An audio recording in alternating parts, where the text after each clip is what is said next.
Oh, napakadumi na yan. May tip pa kami, oh.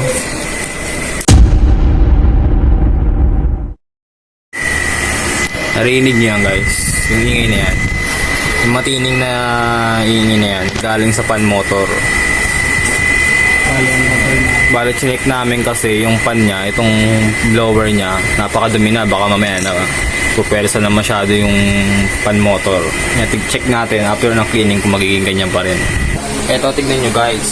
Napakadumi kasi niya. Dapat yung mga ganitong klase ng dumi ng aircon, dapat dito pinu-pull down cleaning na. Yan. Pero para siyempre nagtitipid din sila, ma'am, gagawa natin ang paraan niya. Tignan nyo guys. Yan, pakita ko sa inyo. Yan. Tignan nyo yung coil. Oh, napakadumi na yan.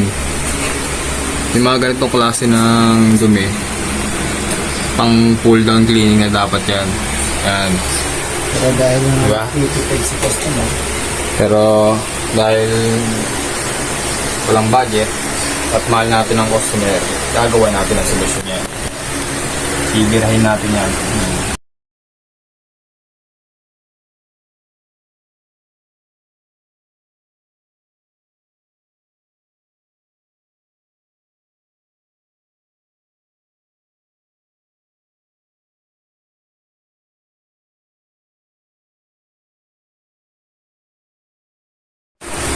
Okay, yan. Ito guys.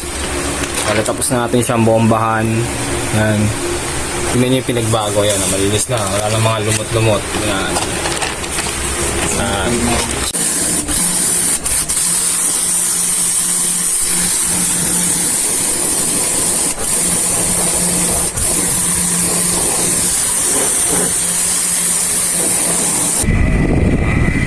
Saka lahat ng area may blower. Yan.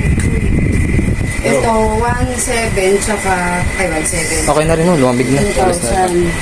Pagkas sa pamirienda. Thank you po. thank you ma'am. Alis na rin po kami. May tip pa kami, oh. Thank you, ma'am.